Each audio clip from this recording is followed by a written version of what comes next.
everybody, and welcome to the Rhystic Study Hall episode. It was episode 5, I think, Billy. Cinco. We're still going. Everyone said there's no way those fat bastards are going to keep up on a weekly podcast, and I think they might be right. I think I missed a week by accident. Well, everything got thrown off with MagicCon in Vegas. Yeah. Everybody's schedules got a little screwed up.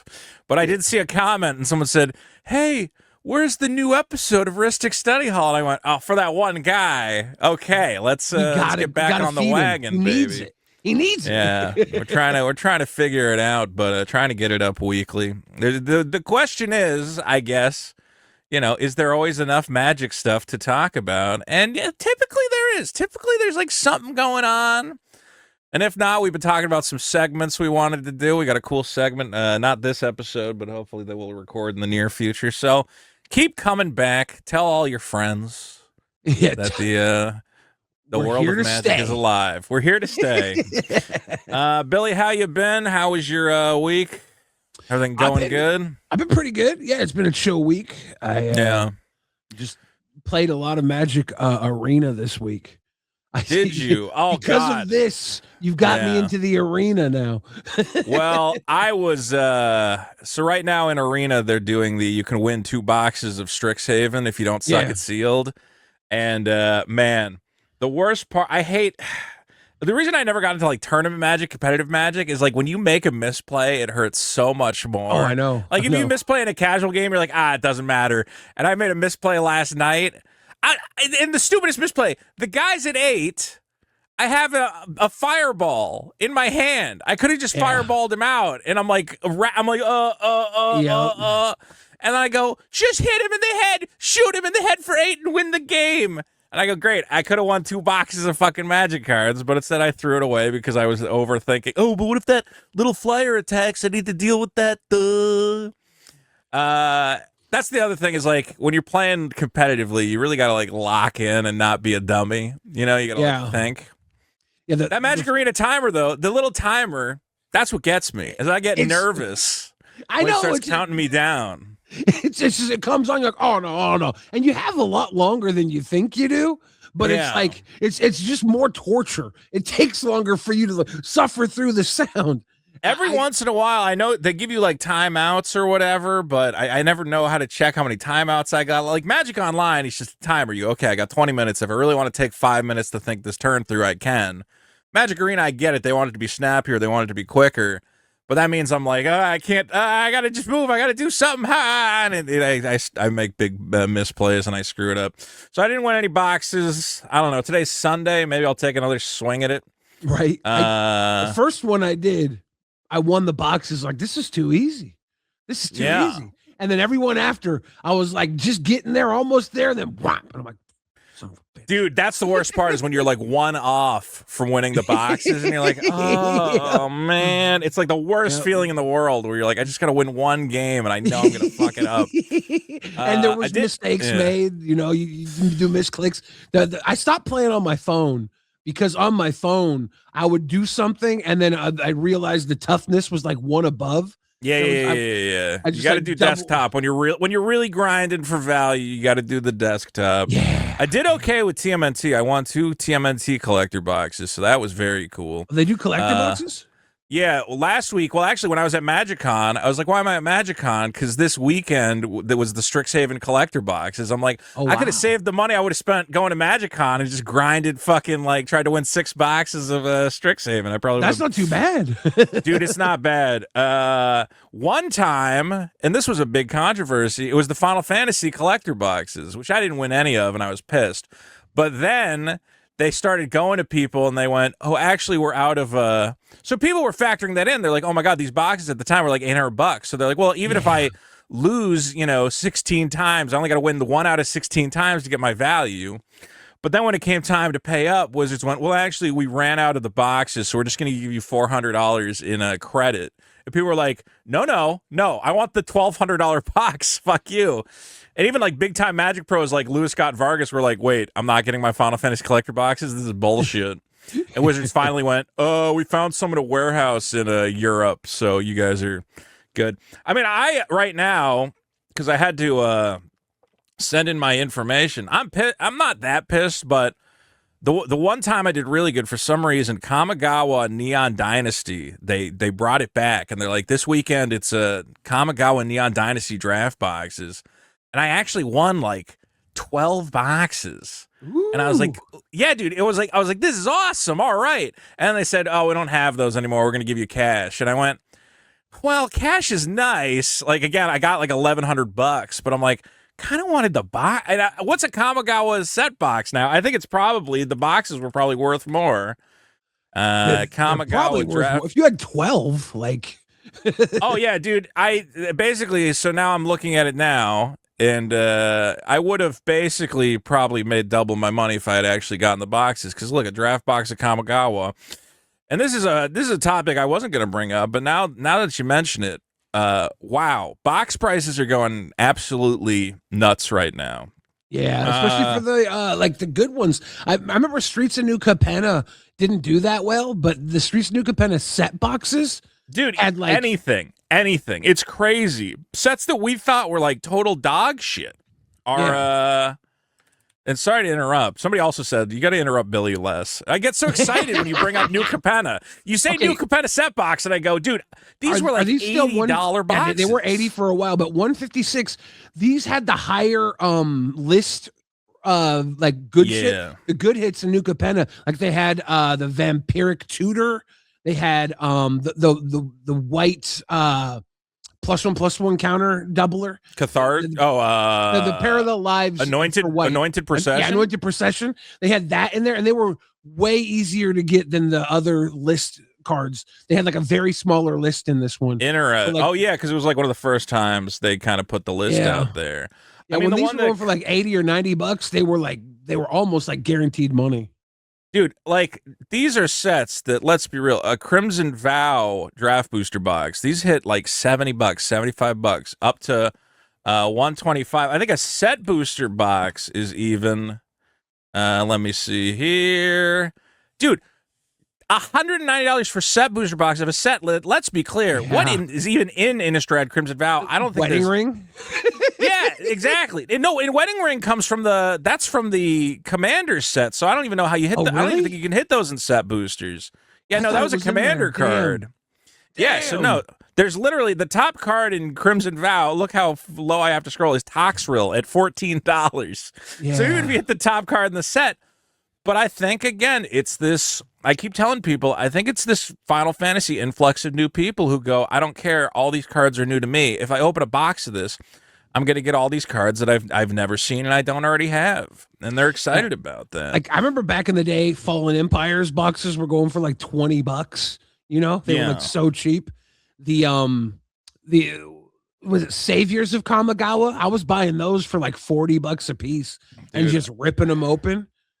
So much of Magic. And this is why now I used to like hesitate and I go, just buy it, put it on a shelf. How much can it possibly lose in value? Okay. Like, okay, maybe I lose. Spider-Man is a bad example. Spider-Man, people bought the boxes at $800. I'm not buying an $800 box.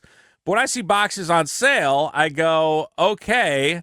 Because look, for the longest time, and I think I told you this at one point. I think I was telling you, hey, buy Lost Caverns of Ixalan set boosters box. They were like $120 at the time? Like $120. And I said, Billy, these are free money. I thought I had more. I only got 3 of them. I went, oh my God, because I cracked. Because, dude, I would buy them, and then I would just crack it because I'm like, it's like $120. I get a bunch of singles out of it. I'm going, I should have kept them fucking sealed. I never thought we would have a $300 Ixalan set booster box. Yeah. But honestly, though, I mean, there's like great value in here. I don't think there's $300 worth of value, but I understand why people want to crack them. Well, you have the Jurassic Park stuff, which a lot of those have skyrocketed. You have the throne, right? The roaming throne. And roaming throne's like 60 or something. And there's also the Atali in there. There's some money in there. There's there's a lot of value. I mean, like the fact that Roaming Throne is a regular rare that hits $60. Atali's not in there. Never mind. There's Galta. Well, there's Galta, the big dragon, the big dinosaurs. Here's the reason. Another reason Ixalan's big is you're right. Because I have people, when I was selling packs a lot and whatnot, people come in and they go, hey, what's that set that's got those dinosaurs with all that Jurassic Park stuff?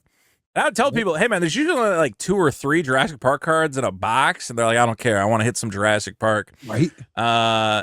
We're not even going to look at the collector booster boxes, which I think have hit like 900 for Ixalan. It's just like absolute madness. So we're in the I don't know. Like, where does this end? I guess I'm just watching box prices go up and up and up and up. And to me, a guy who was selling magic packs, I go, well, should I even sell these if I know 3 months from now, the price of a box is going to be, an extra $100? There's, I'm sorry to keep bringing up examples, but even dude, Lord of the Rings 7, and I feel so stupid. I missed out on a big chance to get a bunch of Lord of the Rings set boosters for a great price. But Lord of the Rings, a set that we all thought was going to be reprinted into oblivion. Look at this. We're almost at 400, dude. Almost like $400. It is 400. It's $400 for a box of Lord of the Rings set. That's absolute fucking insanity. I was getting the holiday edition collector booster boxes for like $250. Nobody was buying those when they came out, and I was like, these are awesome. I was snatching. I remember. Dude, the theory was they said, well, the One Ring's already been hit, so now the prices once the One Ring's hit, the prices of the boosters will go down. And I'm like, no, there's still serialized stuff in there, man. People are still excited about it. Yeah. So I guess we're jumping. We'll circle back around, but this is one of the topics I wanted to bring up, which is the current prices on the Hobbit, which is the next set. I know we talked about this a little bit. Let's see, best match. Hobbit. Oh my God. Well, that's going to probably go down, right? Yeah, I think this price is maybe a little in the 780. All right, let's see if anyone's buying these. What are people buying these at? You guys are retarded. What are you doing? Come on. This happens though because they're worried it's going to be over 1,000 like Final Fantasy was, and maybe it is, but look at the prices already dropping over the last week, right? Right. Yeah, well, when it seems like when it first got announced, oh my God. So when it first gets announced, people go absolutely nuts. 700, then spikes to 950 a box. I don't know who's buying them at 9, then down to 900.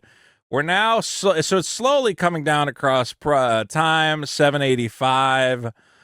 MSRP on this is what, 400, I imagine, like Universes Beyond sets. Isn't this supposed to be $400 MSRP? On release day they'll probably be 600, right? Like that's usually what it settles down to.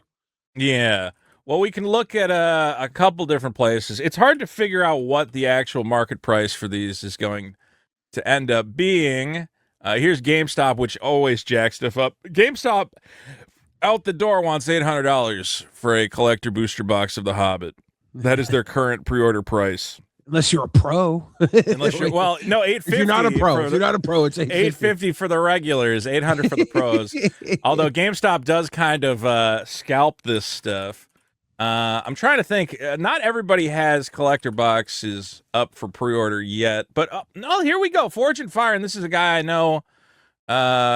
He's a great, this is a great site. Again, $800 is what they want out the door on a pre-order for the Hobbit collector boosters.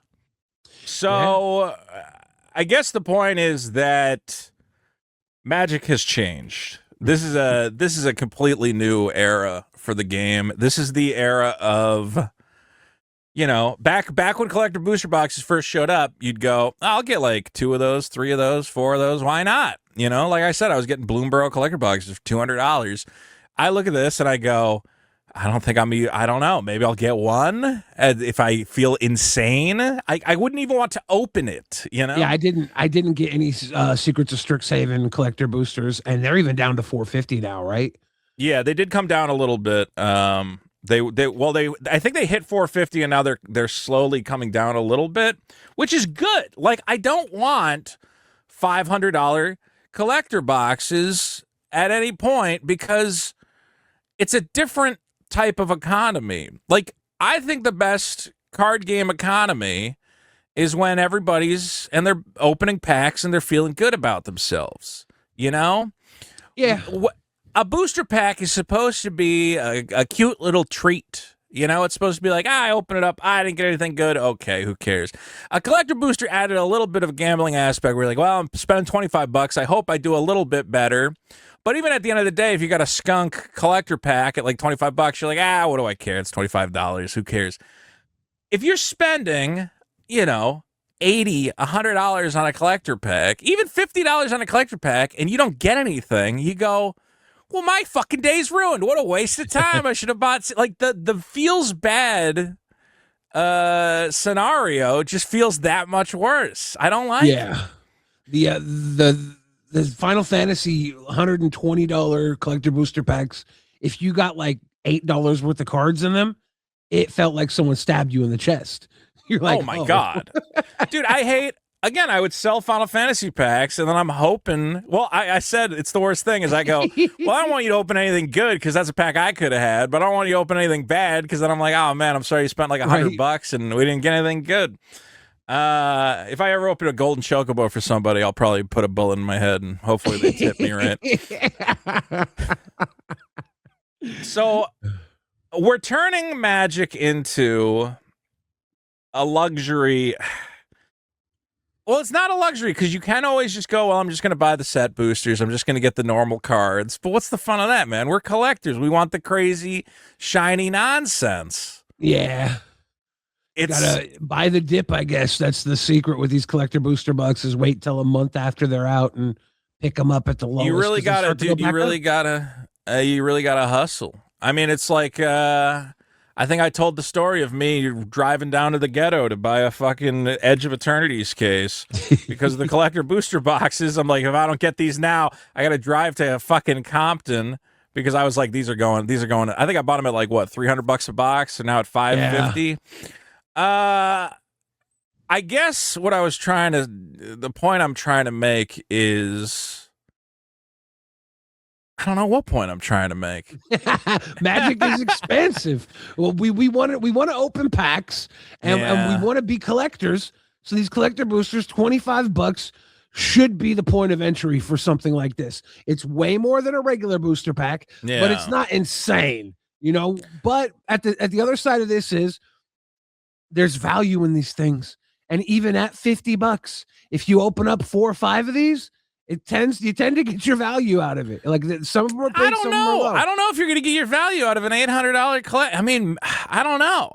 Maybe not 800. Maybe not 800. No, not at 800. I mean, even at $550 for Edge of Eternities. I mean, you got to hit like some hot shit Galaxy full. You can get skunked on an Edge of Eternities box very easily. Can you? The Bloomburrow box, some good stuff in it. It's got good stuff in it, but like not $500. I mean, you would have to hit Quantum Riddler.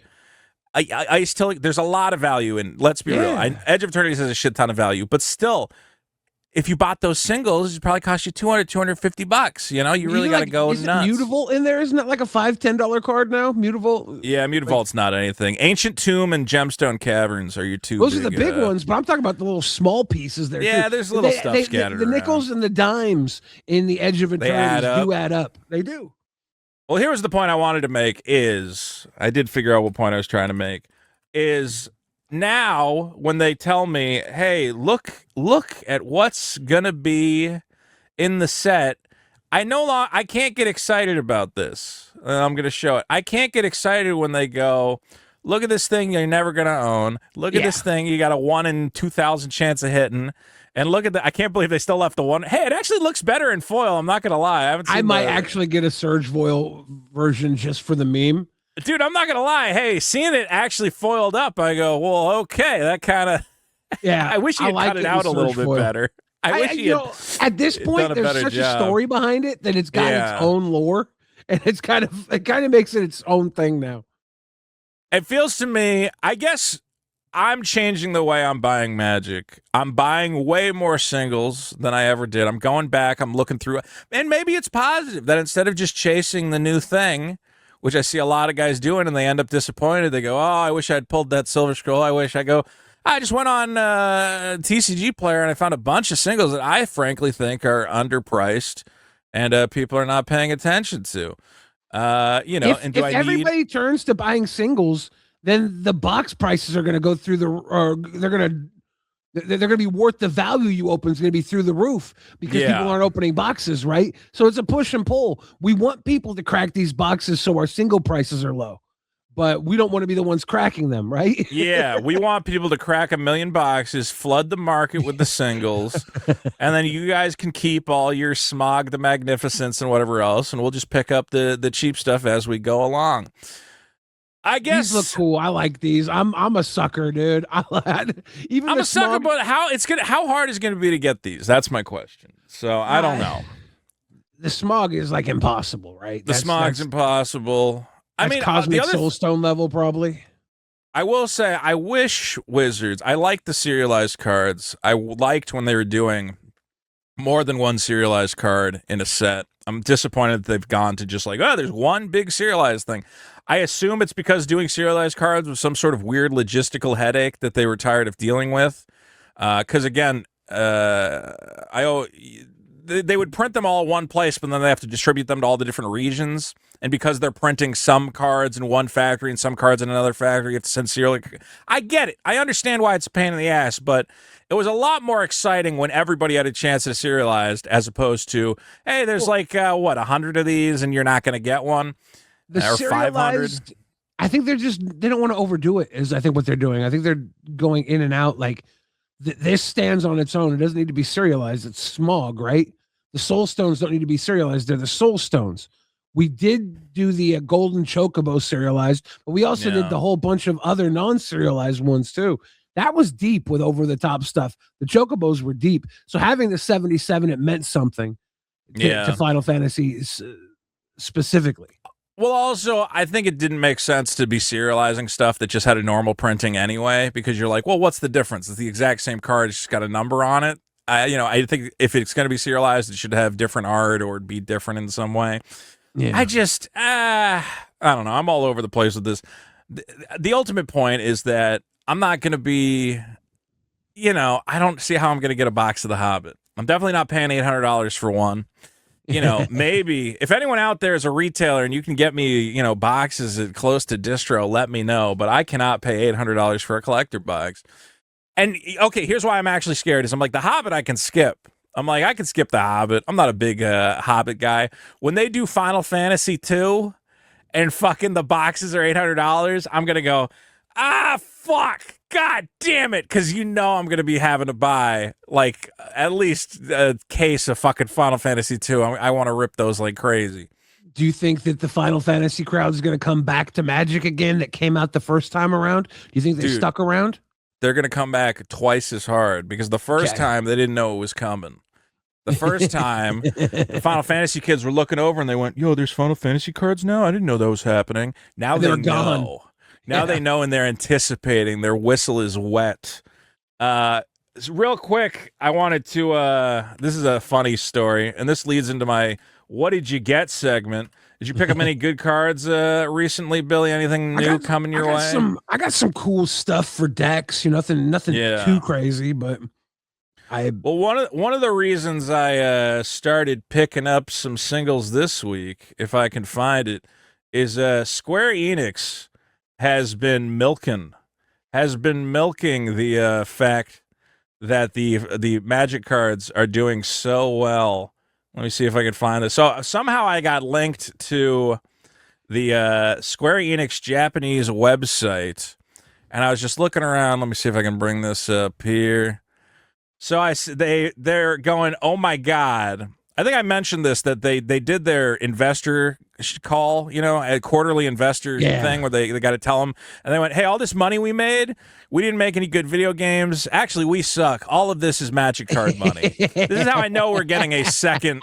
That's how I know we're getting a second set. Is they're going, oh my god, the amount of money we got is absolutely insane. Dude, Magic the Gathering printing money for all these other properties is like, dude, everybody wants in. It's crazy. Like, well, here's what I saw on their website, dude. It's everybody's going to be fighting now. Everybody wants to be a Magic card set. It's just free money. We knew Magic cards were printing money for a long time. Now the world knows. Dude, and here's the funny thing is that Square Enix is now making all this. The cool thing, the smart thing that they're doing that other companies aren't doing is they're going, hey, we can make Final Fantasy merchandise that doesn't have the Magic logo on it, and we keep all the money. So playmats, deck boxes, and the one I saw where I went, oh yeah, I need to pick up that card, was these are display cases to display your card. What card would you possibly put in there? I don't know. I mean, what card would possibly go in this beautiful one-touch display stand? So I did pick up this is actually not that expensive. It's like $40 or something. Okay. For the Yuna promo, wedding dress Yuna. I realized I'm missing. I'm trying. I kind of want to do like a complete set of Final Fantasy within reason. I know one guy who's collecting all the chocobos, and I go, well, I'm not retarded. I'm not getting all the chocobos. Jesus Christ. And some of the promos I probably can't get. You know, there's some of the like the Cloud and Aerith from like the Pro Tour, I think are like $3,000. I'm like, well, I'm not going to do that. Yeah. But I'm trying to pick up some of the cheaper Final Fantasy promos. So my pickups, I got Wedding Dress Yuna, which is very affordably priced for a great commander card. They had this culling ritual is also I don't know if there's a foil version of this, and this is the Final Fantasy IV culling ritual. I wish I could teach my camera how to focus when I put zoom, boy, zoom. Come on. And I'll just put it next to my head. The culling ritual. And also, I should get a playset of this, although I don't think this deck is played that much. Death Shadow, which was a classic deck for a while. Oh, yeah. Dude, this guy's like $8. It's like shockingly cheap for Death Shadow, which is like just a playable card. It's still, I think you could still play a decent modern deck with that. So some of my pickups this week, some Final Fantasy stuff. I did get a Final Fantasy card this week. Oh, yeah? I picked up Absorb into Time, the temporal extortion. This was part of the Secret Lair release. And then they had the, was it Silver Quill, the dragon? He's got Casualty 1. And everybody was like, it? Yeah, you can copy it. So you guaranteed get an extra turn plus someone loses half their life, or you get 2 turns, right? That's pretty badass. Yeah. And I have Hello built, which is the red, black, blue casualty deck. So I'm like, I'm taking this, put this in my Hello deck, you know? Yeah, I realize I'm missing the Final Fantasy Secret Lairs I missed because they sold out instantly. I got I had, but I didn't get that one. Yeah, I only got like a Japanese one or something, and I picked up some of the singles, but I'm still missing a bunch of them. That's one I'm missing. I don't have the Kethka Toxic Deluge, so I got to slowly start trying to fill out what I want to get all the Final Fantasy cards. I'm an idiot. I have the Rhystic study in foil, but it's Japanese. Yeah, that's cool. That's cool. Yeah, and I got lucky. I don't know if I told this story where I was like, I'm not going to collect. Well, I wasn't going for a full set, but then across 2 days, I got a Surge Foil Sephiroth and a Surge Foil Y'shtola just in 2 different breaks, and I went, shit. Now I kind of want to go for the full set because like 2 of the major hitters are out of the way. So I'm like, God damn it! I'm like, I was happy to open them, but I'm like, well, now my completionist brain goes, I got to get the rest of them. Fuck. I have the Surge Foil Cloud, the Surge Foil Sephiroth, the Surge Foil Lightning, the Surge Foil Celis Rune Knight, the Surge Foil Yuna. I have some decent ones. Dude, that's a lot of them. I'm missing Lightning and I'm missing Cloud. I think are the 2 big, and I might be missing one of the Commander ones. I have Aerith Gangsberg. Aerith Gangsberg. Aerith Burgerberg. Charlotte Ginsburg. Well, the other thing that I've also been going after, and I posted a picture of this online, is a complete set of the extended art foils, which people do not understand how rare those are. Those are the ones that you could only get in the bundles. So I'm missing a couple of those. In terms of other pickups, again, I'm just kind of looking at stuff where I feel it's underpriced. And again, my theory right now, like last night I was listing cards, and anything that doesn't have like a weird art treatment is just a normal card. Like I have a couple land taxes from Commander Masters, and I go, they just showed, we'll print that in a Commander deck, we don't care. And I'm like, I need these gone. They're going to keep reprinting it. Even the Commander Duels got reprinted in TMNT. I think Undergrowth Stadium was in the TMNT deck. Yeah. And okay, I get the picture. If it's not a fancy weird border or whatever treatment, they will just endlessly reprint it.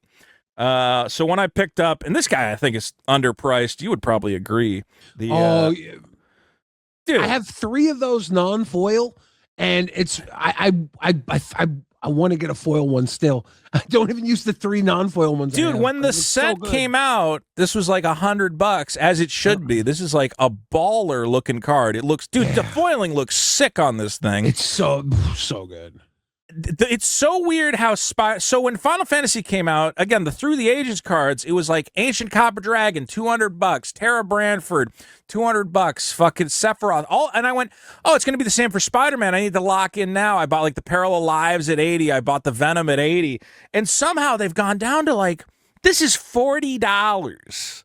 Yeah, let's be real, this card is a fucking terror in Commander. This is a fucking so good. Yeah. I want to get the foil reanimate from that set too.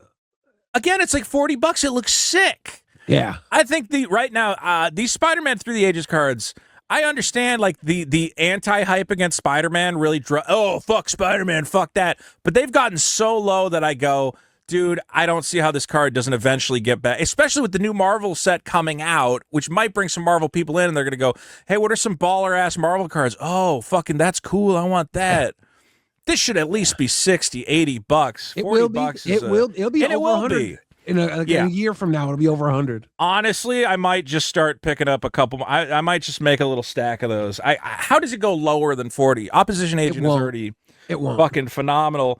And the other thing I saw starting to creep up in price, you ever buy a card and then you go to sort it with the other cards? You go, oh, I already own that? I'm an idiot. I started getting all worried. I was like, fuck, I don't have a foil Savra, Queen of the Golgari. I guess I did actually already have one.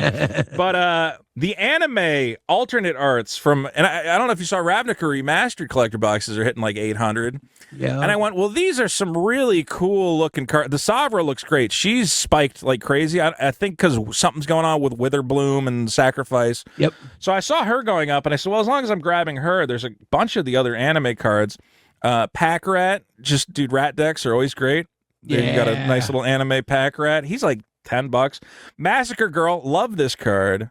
Super fun. Dude, she's great when you, I have like a black-green deck that when it needs a board wipe, black-green can't really search up instants and sorceries, but it can find creatures real easily. So when I need to wipe the board, I go, oh, give me my Massacre Girl. Let's make it happen. I had her in a deck, and I had Cascade in the deck, and every time I would Cascade into her, and I'm like, I don't want her now. I don't know. So I took her out. But I wouldn't play her in Cascade.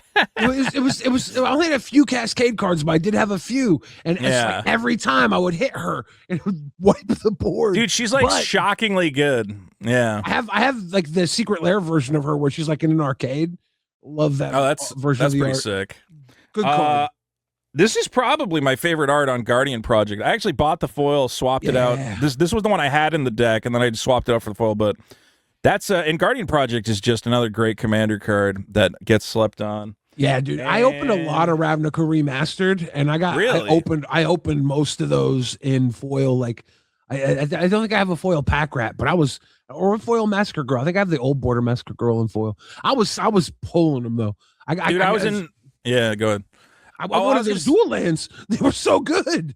Dude, they're sick. The retro fetches and the foil. My problem was I looked at Ravnica Remastered and I said, oh, it's going to be like Dominaria Remastered. The price is going to go down, and then I'll pick it up then. And the price never went down. Those not full even art once. And old border shock lands just. Well, the thing that kept the prices high was the serialized. Like and I think right now a serialized shock round is probably like $1,000 or something, which is absolutely I have crazy. A serialized Mizzix Mastery and a serialized Dreadbore. I think the Mizzix Mastery is like 600 right now. The Dreadbore there's none listed, so they're like going for like the last one sold around 120. There's a guy I know who is buying all the serialized Dreadbores. He hit me up and we were talking, and I was like, I'm gonna hold on to it. But, yeah. Well, dude, honestly, I mean, you can just corner the market. I was shocked. I won this one in a break, and I was like, oh, that's kind of an okay card. Blind Obedience. Are these actually selling at this? I don't know. The cheapest one listed is $450. I don't know if it's worth $450. Do they have the selling point down there? Like, don't they have a it doesn't look like there's any. Well, I was going to say view more data. None have sold. Oh wait, one did sell for 400, which is crazy. Lightly played foil. It's a good card. It's not a bad card. Just having an extort trigger on the board, I'm like, okay, hey, that's pretty cool. I also have a Taza. I think she's the coolest one that I have serialized. Oh, that's awesome. Orzhov Scion. She's not worth as much, but she's just a really cool ability. Like, I have her in my black-white sacrifice dork deck. She's a legendary creature serialized. That's low. Yeah, with like great art too. So that's probably the serialized I'm happiest about. Last card that I picked up from the Ravnica Remastered anime. You got to get a little Niv Mizzet in your life. There you go. All right. Well, those are our pickups. A couple things going around. I only showed off my absorbent of time. Yeah. So I got this. You got more? Winds of Abandon got reprinted, right? So I went to go get a new one, and then I didn't even know they had the cartoon art of Winds of Abandon. Oh yeah, they did a whole secret lair of those. That's it. I missed it completely, so I grabbed that. I got some bullshit for decks. I got a Volcanic Vision for my On Hello deck foil because I have like the old version in it. I got the Combi of the Whispered Hopes before it goes. Is that just a regular Combi of the Whispered Hopes? Yeah, like that card is really good. I want to get the etched foil version they had, and I almost went to grab it, and I ordered the wrong one. Well, I saw you had that was a pre-release Volcanic Salvo. Yeah, I'm always confused that the prices on those are not. I want to know what the number is out there. Like how many pre-release or like promo stamp or whatever else where I go. Are there only 500 copies of this? Like, is this as rare as a serialized? Because you don't see that many of them. I think there's probably more than 500 copies, right? Because every store gets a bunch of these kits, and there's a bunch of stores. Well, the ones that came in kits where every store got the same one, yes. But then when they change it up to you get a random pre-release stamped card. Yeah. Okay. I have a pre-release stamped One Ring, and I go, what is this? Like, how rare is this? And I'm watching the prices go up on it, and I go, based on like how few of these I've seen, I feel like this is low for a One Ring that's like kind of a unique printing. Here, One Ring pre-release. I guess people just aren't that excited about that stamp, but to me, I go, wow, that's so cool. It's like a different version that not. I don't think they think about these, right? So I don't think that the demand is there, but the supply is not that high. Dude. Once people start realizing that, this is a relic of the past and these stamps don't exist anymore, and this was like a close to a serialized situation, they will go up. Let's put it this way, okay? So here's the One Ring poster foil from what do you call it? From the special edition, the holiday edition. Not poster foil, sorry, scrolls foil. Yeah. This is $700, $800, whatever, with 9 of them listed. There's only 9 of these on all of fucking TCG Player. Okay? Here is my One Ring pre-release card. There's only 9 listed on all of TCG Player. Yeah. I would argue maybe I'll say this one's maybe kind of cooler and nicer looking or whatever. Arguably, I don't know. I kind of like the just classic Magic artifact look. I'd go, I feel like these are equivalently rare, but again, it comes down to like perception of that's just a regular One Ring. Yeah. The demand for the scroll foil is huge because people are talking about these boxes being $2,500 now that this comes out of. So people talk about wanting to get the cards out of them. The thing you would want to open out of it. And of course, the One Ring is one of the things you would want to open. So they want to grab it now, the supply versus demand. Yeah. I think the supply is just as low on the One Ring as it is on those. The demand. It really comes down to market perception, is that it doesn't matter how rare it is if the market doesn't recognize how rare it is. This is the problem I'm having with, again, one of the cards I went, oh my God, I got to buy. And I was paying at one point, I think I was paying $200 when the card came out. I said, this is going to be huge. These are the ones that were limited to. So the regular extended, you can pull out a collector booster. The foils were only available in the Final Fantasy bundles. And I said, oh my God, how many bundles are there? And each bundle has the same chance of getting an extended art foil is going to be insanely rare. And it is. Look, there's only 16 of these listed. And they're going for like $100. I go, this is way rarer than people are going, oh, I want the Chocobo fucking version. I'm like, I go, the Chocobo bundle only had a set of like, 16 different cards. Yeah. This is rarer than that. It was 8 from Commander, 8 from the main, right? Wasn't that? I think that's what it was. There was like 16 different cards. This came out of a subset of like 50. You only got 2 cards in the fucking bundle. I go, this should be $300, $400. I still look at these for $100. Main set, 1 Commander in the thing, like the cards you got. Yeah, I thought they always, when you opened it, I thought there was 1 from the main set, 1 from the Commander. I think you got 2 from the main set. I don't think you got. I don't know if they had Commander the ones. Foils? Oh, the Commander. The Chocobo bundle foils. Yeah. No, the Chocobo bundle, I think, is just 2 random ones. It's not one. I thought it was one. I don't think. Mine was 1-1. I saw a bunch of them 1-1, so I assumed. But if it's 1-1, I did not notice. I'm trying to think if I don't know. Well, the problem is I guess Snapcaster Mage is technically a Commander one, even though it wasn't in anything, and they just kind of put it in there. Yeah. I don't know. I wonder if you always get 1-1. Another thing to mention, I don't know if you saw this, that some of the what do you call it? Have you seen Brilliant Wings borderless? Is that like $40 because of the new Strixhaven Commander deck, right? I don't know if that's what it is. I mean, this card just fucking busted anyway. Some of these some of these Quill Commander deck cards it's auras matter, right? And this aura, as well as the aura in 40K, was it the so I can't remember the names. The Nimrog or Ghoul, the Gruul of Nimrog. It's just not the name, but it sounds something like that. The Gruul of Nimrog. The Gruul of Nimrog. These things are jumping up because of that deck. And it's a good card. Yeah, these Final Fantasy scene boxes, and I think me and you were talking about the Lord of the Rings scene boxes were like everywhere. Like you could get them. I still in my closet have 2 cases of them because they were like dirt cheap for a second. Ass fell out on those to nothing, and you could even open them and sell them back to Card Kingdom from buying them from Card Kingdom and make your money back plus like $20-$30. It was insane. It was free money. It's one of those things where I go, why did I just should have bought a storage unit and just filled it with Lord of the Rings scene boxes, which I think now the cheapest one's like $80. I was getting the set of 4 for $80. Yeah. And the Final Fantasy scene boxes, I don't think got printed as much, but as you can see, Brilliant Wings from the scene box, Vivi's Persistence, and Flash Photography. All a scene box was $40. Now 1 card out of them is worth $40. I think these all come from a different set, though. Wait, does Brilliant Wings and Vivi's Persistence come from the same one? Let me see.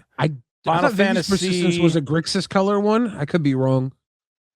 No, because they were like based around. Okay, so one of the scene boxes has both Vivi and Brilliant Wings in it. I'm pretty sure. Wow. I think these are in the same scene box.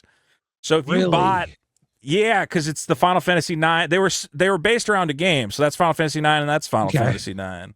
I think. No, wait, Brilliant Wings, Final Fantasy IX. Yeah, that should be 9. So yeah, wow, that scene box must be worth like $100. Let me see if they have it a Final Fantasy scene box. Let's see. Oh, of course, it's going to make it impossible to find it. Best match, you idiot. Camp Comrades out of stock. Oh, because I probably have it set at God damn it. Oil only. Scene box kit. Well, I don't know. Scene box kit. Children of Fate. That's the shitty one. Chaos Shrine's the shitty one. So what's the one you want then? Well, the Vivi one is right there, right? Yeah. Yeah, so it is there. Clear my filters. Okay, look, Brilliant Wings, Vivi's Persistence. These are $83. Well, with $15 shipping. Okay, so it is like $100 for the scene box. But don't the scene boxes come with 6 play? How many play or 3 play boosters? 3 play boosters, and then the 4 cards, right? It says 6. You get 6 cards, so 6 scene. Yeah. So are the other 4 cards not worth anything, right? Yeah, I think the other cards were not that great, but dude, there's Vivi, there's Brilliant Wings, so that you got $80 in value right there, plus 3 boosters and 4 other promo cards. Basically, guys, if you're at a store and you see a Siege of Alexandria scene box, maybe pick one up. Yeah. All right. The other pickups I got were just I picked up the Dana 2 of these from the new collector. She's nice. She's cool. Yeah, she goes in decks, and then I picked up this old Elvish Pioneer because when it comes to play, maybe put a basic land from your hand into play tapped. This stays on the board, and I'm thinking with the what's the green card from Modern Horizons 3? It's Flare of Cultivation. Yeah, the Flare of Cultivation. I want more cards that go with Flare of Cultivation, and then put them in decks where I sacrifice the creatures. So I picked that up just foil because it's nice and it will fit in a deck like that. Well, there's the 1-drop elf from Kaldheim that does the same thing. I forget its name. It's a 0/3 reach that when it comes into play, you can put a land into play tapped. Was that Arboreal or because there's a beast? There's a beast that does that too for 0/3. Okay. No, maybe not. Yeah, wait, no, that's just. I'm thinking of something else. That's just Spear Sentinel. Fuck, what is it? It's like a 0/3 reach. There's a 0/3 guy that's like an Arboreal Grazer. And it's not an elf though; it's a beast. But it is Arboreal. You're right; it's not an elf. Yeah, they have an old border foil version of that guy too. I have him in my Doran deck right now. Yeah, this guy. This was one of the guys who, when Flare of Cultivation was getting talked about, they go, "Ooh, turn 1, I play my Arboreal Grazer, and then my Grazer comes into play, and I sacrifice my Grazer." For real, there's I didn't know there was an elf that did it as well, though. That's cool for an elf deck. The elf does basic lands. This does any land, right? Okay. But the elf, even with basic lands, if it's a 3-color deck, you're gonna have a few basics, probably. Like just build around the basics if you're gonna use this. If you're playing Flare of Cultivation, you're gonna have basics. No, that's a cool pickup. That's a cool. It's from 1-drop elf dorks. It's from Onslaught, right? So I figured Onslaught foil. It was like $7. I was like, I'm totally worth it. Dude, the problem with building an elf deck is, man, like every elf is just good. And you go, okay, how many elves do I want that make me mad? The problem with the elf decks, though, is then you go, okay, but now like half my deck is making me mana. What the fuck do I spend it on? Little fucking elves? You gotta have a big payoff. I think the Elvish Pioneer is going to end up going into a landfall deck. I'm thinking of doing green, black, white Necrobloom, the Necrobloom. And just do landfall, make dudes, and sacrifice the dudes. Kind of like a landfall aristocrats bullshit. My big green payoff is Apex Devastator. How can you argue with Cascade? So this is the card that would cascade into my Massacre Girl. And then ruin your day. Yeah, 4 cascades. It's like half the deck gone. Massacre Girl. Well, if you're doing triple cascade, of course you're gonna hit the fucking Massacre Girl. You didn't tell me you were triple cascade or quadruple cascading. I had to take her out because I couldn't take out the Devastator. Right? I couldn't. Yeah. No. Come on. What are you doing? All right. Well, we're talking. You picked up some Secret Lairs. You picked up the Wings of Abandon. I'm looking for some Final Fantasy Secret Lairs. It seems like everybody's talking about Secret Lair, and we'll see if it's for good or for bad. Billy, what did you think about this announcement? Are you going to say the thing, or am I going to say the thing? I think you're going to have to say it. Magic as Garfield intended. Yeah, there you go. Even our cats can't keep their paws off this upcoming super drop. Now, when they first... Okay, so I was at MagicCon. They had a cute little booth where you could like adopt kittens or whatever, or like play with adopted kittens. Yeah. And they said, hey, because I remember they did the dogs are better than cats or cats are better than dogs Secret Lair. They had 2 competing Secret Lairs. And the cats one sold more. And they said, we're going to do a cats Secret Lair. And in my head, I heard, okay, so it's going to be, because they spoiled like 5 cat cards. And I thought that was the Secret Lair. And one of them was a Garfield Dark Ritual. And I said, okay, that's cute. That's one of the 5 cards. And the other 5 are like different cats doing stuff. Ooh. No. What they meant was, no, we're doing like 10 different cat Secret Lairs, and 3 of them are fucking Garfield. And I went, no, that's not. Originally, I saw the Dark Ritual. I went, all right, whatever. If it's 1 card, it's kind of cute, fine. 3 fucking Garfield Secret Lairs. I went, guys, I feel like you took a good thing. It's like, you know, when you have too much of a good thing, or like, when something's like a little bit cute and then they beat you over the head. Okay, Magic always does this. Fibble Thip. Remember Fibble Thip was on the card, totally lost? Yep. Okay, and you went, oh, there's a little guy. I like that little guy. And they said, hey, we're making that little guy, we're making him a card called Fibblethip the Lost. And you said, all right, cool. Hey, that's very neat. Yeah. And then we're gonna put him on more fucking cards. He's gonna be a cowboy. Yeah. Now, and I said, no. You guys always do this at Wizards. You have a cute thing. You make it a little more cute. You give him a card, and then you start putting him in fucking everything. And then you're making plush toys. They have a mascot costume of him, and I go, this is how you kill a thing: is you do too much of it. Like, just be subtle about it. Put him in the background of a card. He doesn't need a fucking cowboy card where he's Oh my god! And now Fibblethip is like, he was just supposed to be a random background character. Now he's like a main fucking Magic character because the people at Wizards cannot restrain themselves. They have no restraint. I think that the city of Ravnica Slicker. Yeah.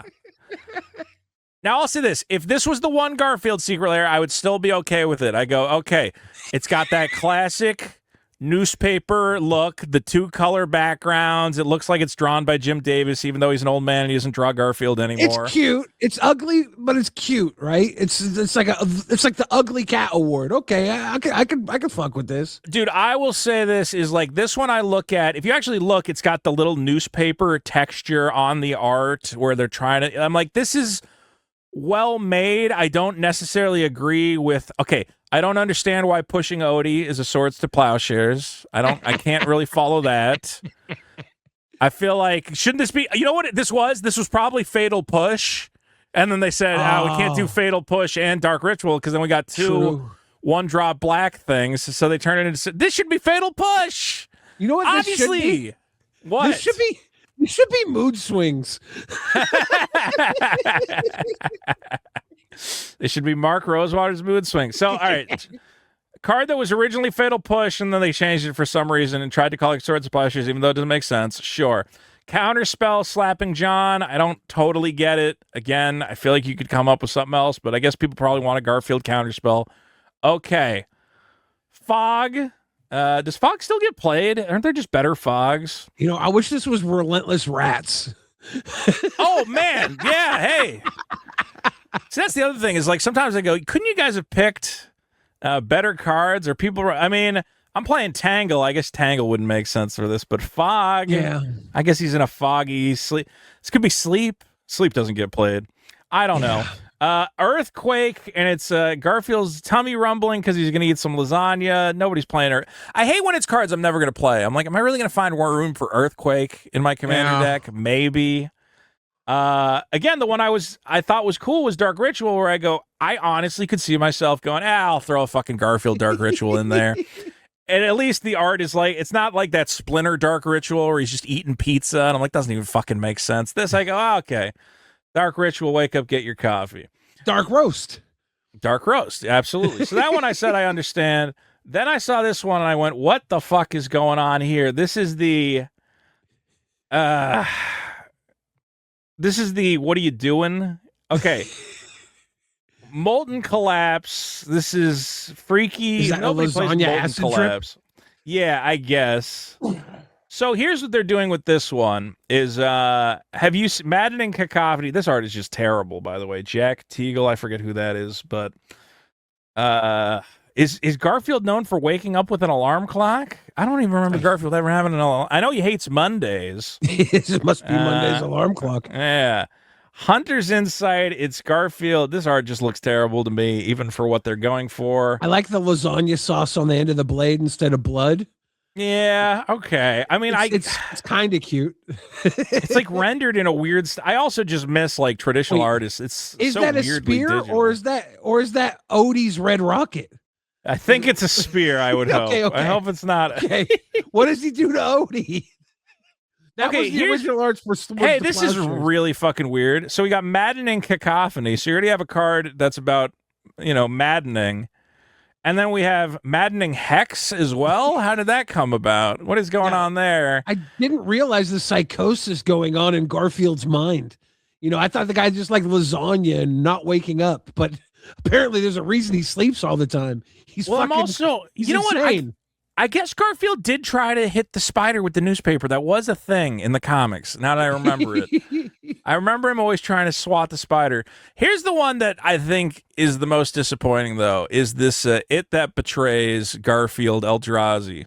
So... because there's no pizza on it, right? That's the disappointing part. Well, honestly, why is there no pizza?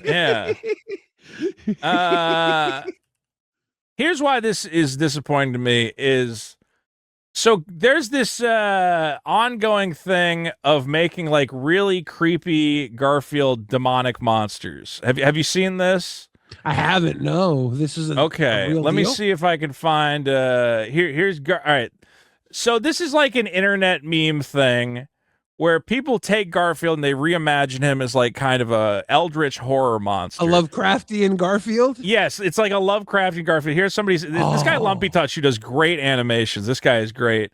But he made these fake Game Boy games of like hiding from Garfield. Oh wow. Yeah. And Garfield's this horrible monster, right? That's exactly what they did with the Furbies, right? What, the Furby drop for MTG? They had the horror Furby. I didn't see those. Who made those? They had like the horror version of the Furbies. I think there was something that was the Furby looked nasty as fuck. Yeah. Like one of these. Well, okay, so this is like an internet thing, and people draw Garfield like being a horrible creature or whatever, and you go, okay, so it's like a cool internet meme. Obviously, this is something that the Garfield company does not acknowledge because they go, listen, Garfield's a fun children's character. He's not a murdering monster with fucking spider legs. Well, there's your answer, right? Yeah. So the reason that this is disappointing to me is I go, okay, so you took a thing that was like a fun internet meme and you kind of made the kid-friendly, brand-friendly version of it. Yeah. Where you go, oh, it's what if Garfield was a monster, but he doesn't really look scary at all. His teeth aren't really that sharp. It's like a cuddly, goofy Eldrazi. And again, it's like a clear reference to, hey, what if Garfield was like a spooky, crazy monster? And you're like, yeah, but you guys can't do that because the Garfield brand wouldn't let you. You had to make a kid-friendly version of it, which just completely neuters the whole point. And honestly... just let us have our stupid internet memes. Whenever the company gets in on the meme and they go, ooh, you like spooky Garfield? We can make a spooky Garfield too. You go, hey, this is our thing, man. Go find your own fucking thing. I swear the horror Furbies went pretty far with it. Like, this is kind of crazy that they couldn't go a little further. And now it's Garfield with some pastel. You're telling me the horror pasta? Furbies were like, okay, wait. I do know what you're talking about. Like this thing with, this was an MTG card, huh? Yeah, these guys. Yeah, that's pretty close to what that Garfield shit was, right? Okay, but here's the difference: is that Hasbro owns Furby, so Hasbro can go, yeah, we'll do whatever we want. Yeah, Jim Davis and Paws Incorporated. They say, oh, owns Garfield, and they're gonna go, no, you can't fucking. If Garfield was this, if it was Garfield with fucking his belly opening with giant fucking spooky teeth. Okay, now we're talking, but they can't do that because the Garfield company goes, no, we're not going to let you make a fucking monster Garfield that horrifies children. What are you talking about? Garfield can have 6 hands as long as they're all holding a different treat. That's as far as we'll go. And that's why this whole, hey, look, he does have the mouth on his belly there too, right? Like exactly. I'm sure they pitched it as like, oh, it's going to be like a spooky, scary Garfield, and they said no, it has to be cute and cuddly. It needs pastel banana split. Yeah. Dude, it's so bad. I go, this is a monument. This is a testament to compromise, okay? This is not a unique and whatever vision. It's, hey, let's make Garfield weird and goofy, but not that goofy. I mean, they're not going to let us do that. But what if, the spiders are like a little, and it's kind of a weird art style. You go, guys, don't get subversive with Garfield. If you're going to get subversive with Garfield, you can't have the Garfield license and... oh, look at this. Oh, it's everywhere. It is belting. It's an acid trip on lasagna. This is his mind on a Monday. I would have said, what do you call it? Look, it's too much Garfield. It's too much Garfield. Okay? Because we haven't even gotten to the third Garfield super drop in this one. This one, one of the best cards? I don't know. Let's see. You get Ren and Seri, which, okay, the cat and the dog, fine.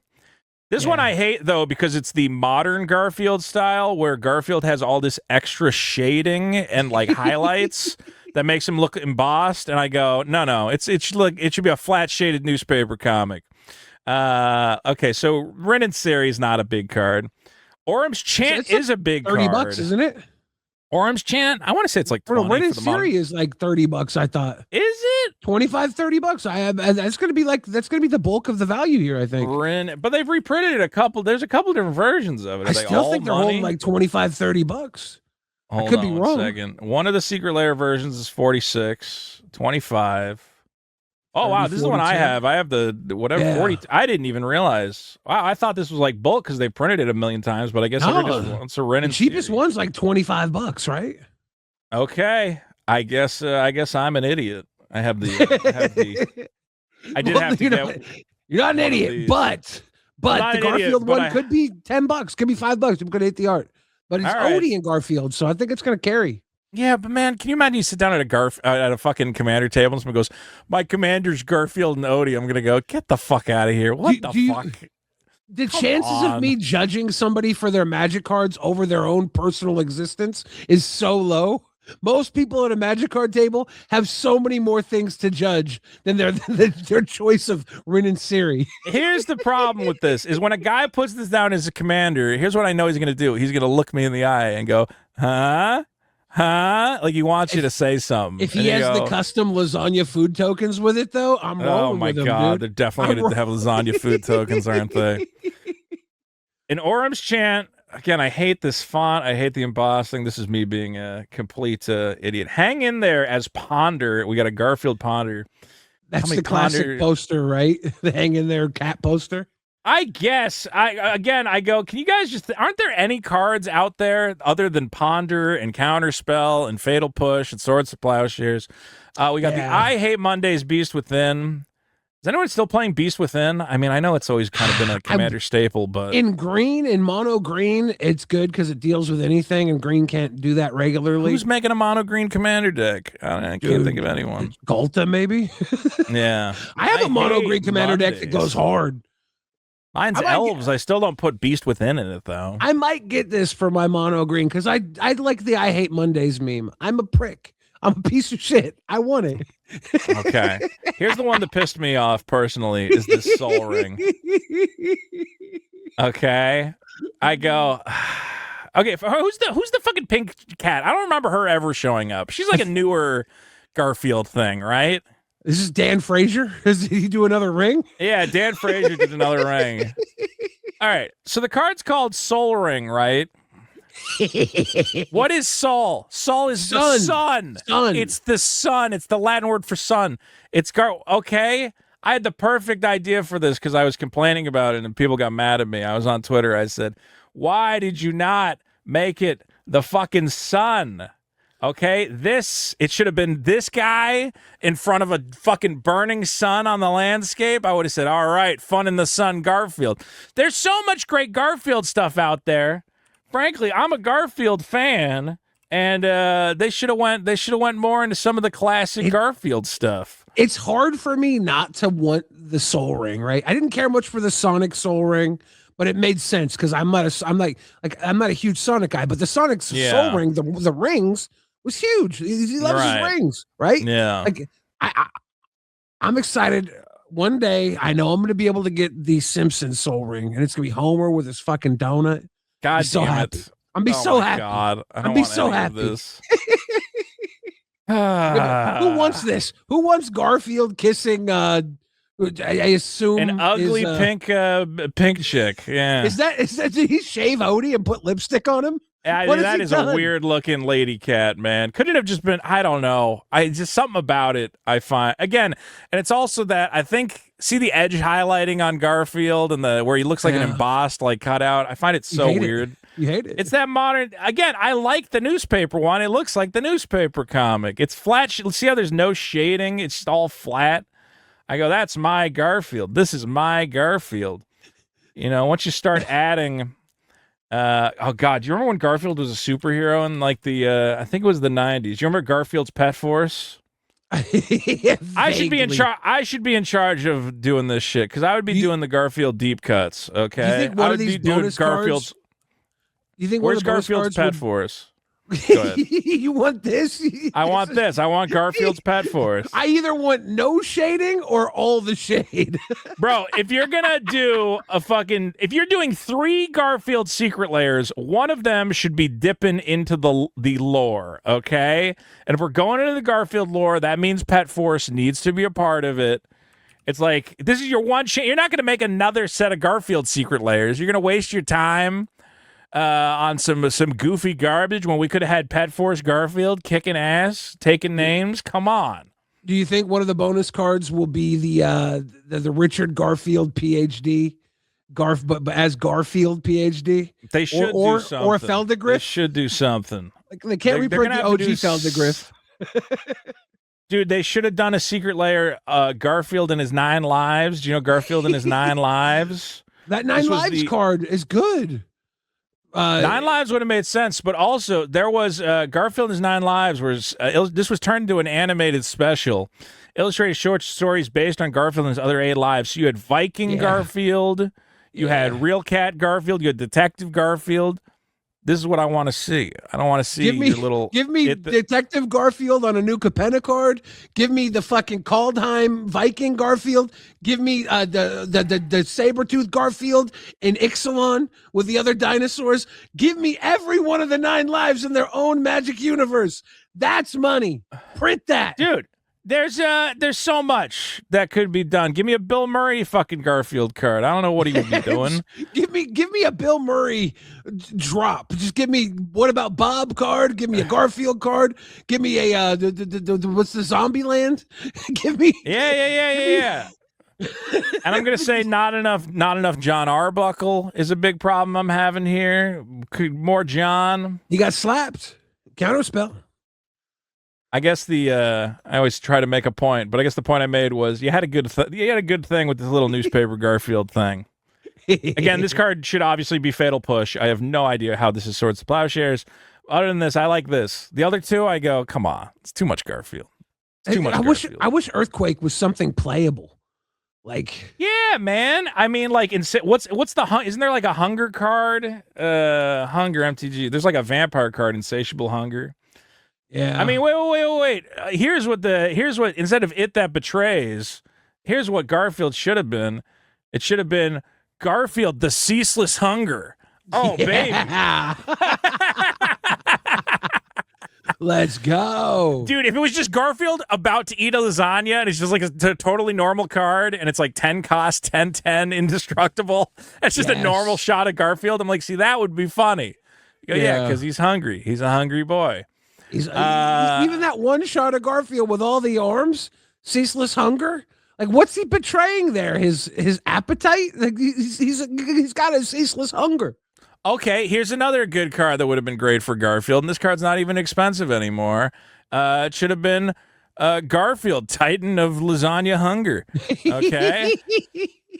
When Garfield enters the battlefield, there's so much better stuff. It That Betrays, I don't even get it. Like, it's not even a... Maybe what is that even a reference to? Maybe they tested it, and cat people don't want all this stuff, you know? Because this is for cat people. Maybe they want a 12 cost. Yeah, they don't want a Legend Eldrazi because they want to play 4 of this in their decks. They can have 4 of these out at once. Who's he betraying? He's not betraying anyone. It doesn't even make sense. Look, if the hot dog only had ketchup on it, that'd be a betrayal, right? That would be a betrayal. That I would understand.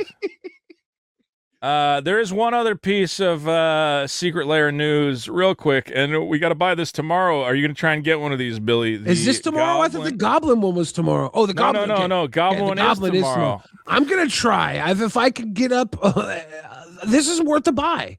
$150. They're one. It's got a lot of value in it. Apparently, I forget what the big cards out of it are. The Roaming Throne is huge. The Roaming Throne is like $60, and I actually. I don't love this guy's art style, but I said, that's kind of cool. It's nice colors and stuff. I have a Goblin deck, and I have a lot of his other Goblin stuff in it already. So yeah, well, he did a Secret Lair of Goblin cards before, so this kind of accents that, which is cool. This is actually interesting. Is you get a storm counter card to count out your storm count. That's kind of nice. I wish they haven't really. I'm trying to see like if there was a gallery of all the different cards. I mean, they have a list here. So the commander is Zada. Oh, I guess if you scroll through, it'll show you. So not all of them have that new special art treatment. I think there's 10 new arts. I can't remember. There's a lot of mountains with new arts too, which is worth the value of picking it up, I think. Yeah, I was surprised, dude. Zada's a card that when they first spoiled it, I said, this is really good. I didn't realize it found a new life in a Commander. Actually, the most popular Goblin Commander is Krenko Mob Boss, I found out. And we have this the art for Krenko? Yeah, this will be a big one out of there. Palashik Mons is a great one. I didn't know that got new art. That's a playable. That's very I think previously this was only in Jumpstart, so there's also I don't know if the deck. I think these are foil. These versions. This might be the first foil Palashik Mons. Yeah. Broadside Bombardiers. God, this card destroys me in those are really good. When they have the cube drafts on Magic Arena, I go, wow, this card is not reasonable at all.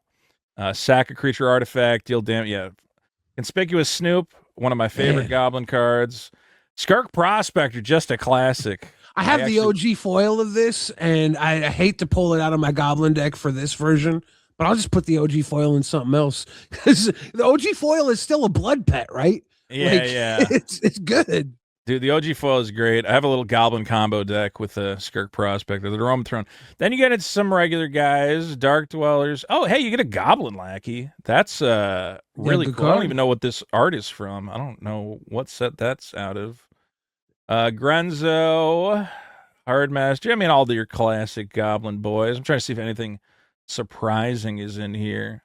Stormkiln Artist is maybe a little surprising as a just random dwarf, but I love. Well, it's because it's Storm, right? The deck is built on Empty the Warrens, Grape Shot, so it keeps your storm count going high. Yeah. We do have I don't know this card. Brightstone Ritual. I love this. Yeah. This is great. You tap Krenko for like 8 dudes and then make 8 more mana and just dump. Yeah. I wonder if they have anything to untap Krenko. They don't. No, like equipment. Oh wait, no. Here we go. Artifacts. Skull Clamp. Oh, hey, a little Skull Clamp. Skull Clamp. That's nice. A Goblin version Skull Clamp. Soul Ring in the hot tub. Hey, baby. I'm a sucker for a magic card with a hot tub, dude. I love the Sulphur We need Springs. more tubs. There's not enough tubs in the Imagine. The Empty the Warrens is great. The Grape Shot is great. And then you get a couple other little guys. Krenko's Command, obviously good. Yeah. Mana Geyser. Add red for each tapped land. Okay, not bad. Vandal Blast. I would have liked to see something to untap your Krenko, but I guess Krenko's not the focus. Throne of Eldraine is good money too. Like this is solid. Oh yeah, that's true. Yeah. Go up to the enchantments real quick. Does the Goblin Bombardment have new art, or is that no? It's okay. No. That seems like a miss. But let's be real. You should be playing that Spider-Man Goblin Bombardment, which is dirt cheap. Again, we were talking about those Marvel cards, dude. That Goblin Bombardment. I need to buy more of those. Right. That card gets played in a modern. Yep. Bombardment got reprinted in the Wilds of Eldraine on the bonus sheet, and it's still maintaining value. You know. When these cards get reprinted like crazy, it came out in Modern Horizons too. When they get reprinted like crazy and they still retain $5 or $6, these rare variants are going to go up in price. $6 for the foil. I mean, come on. That's is it for foil $6? $6 on the foil. $6.43 on the Goblin Bombardment. Dude, these are dirt cheap. People should be picking these up before the Marvel set come out. Yeah, that's the Goblin Bombardment you put in your Goblin deck. I tell you what. Anyway, so the big thing that everyone's saying, and a couple, let's see. You do get an Arena of Glory. Lands. That's like $8 or something. Yeah, the Arena of Glory, the Den of the Bugbear. Is Den going for something? Den's. I think it's worth a couple bucks. This is something I was confused about. Is this real? I saw Spine Rock Knoll is like going up, or maybe it was just this version. Okay, yeah, maybe that's what I got. Japanese version, or was it something else? No, I think it was because I saw it spike, but I think it meant this specific. Well, no, because this doesn't have new art. Yeah, I don't know if it's getting played in something. Oh, you get Shenka. Hey, that's a good one. Give him first strike. You got the Reliquary Tower, which always holds a little money. Value. Always a bucket. And then these mountains, they have new art mountains, right? Oh shit! I didn't even notice these. Yeah. I will. That's worth a lot of money. Mountain, usually, dude, this mountain right here, that's like a $10 mountain. Yeah, I'm gonna say hardcore. I mean, the other two are nice, but this fucking, I just want this for my red decks in general. Oh, fuck. That's the card right there. Can I zoom in on this somehow? I'm trying to, they don't let you zoom in, but God, that is a good looking fucking, that's awesome. Yeah, man, sometimes I don't like the cartoony art, but like this guy gets the colors. Like, dude, the pink landscape, the pink sky, the fucking blue, that looks sick. Yeah. If you can get this, get it. I mean, it's $150. I think they easily could have charged $200 for this, and people would have bought it just as quickly. Well, I think the problem is a lot of us are going to end up paying $200 for it. Like I had to do with the fucking Dan. I had to pay $200 to get Dan. It was worth that it, right? Sold out instantly. Yeah, I mean, dude, it's super cool, and I just wanted one. Now Wizards is trying to get ahead of it. Here's what they put out. They said, Goblin enjoyers, we're going to limit you to one per customer while supplies last. Okay, well, maybe that'll help. The one thing that I've noticed, though, is you can sometimes get around those limits just by using, like, multiple devices and multiple accounts, and they don't really have any way to check or anything. Well, I think that's the big worry is that people with bots are going to just be able to snag them up anyways. Yeah.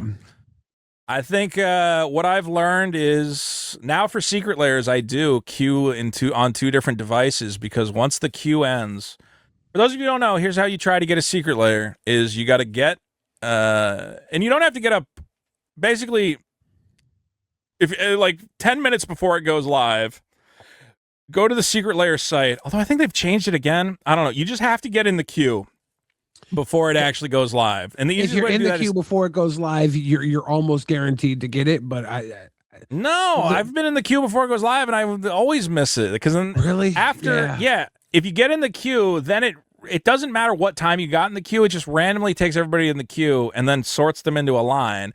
And if you're lucky, it puts you at the front of the line. If you're fucked, it puts you at the back.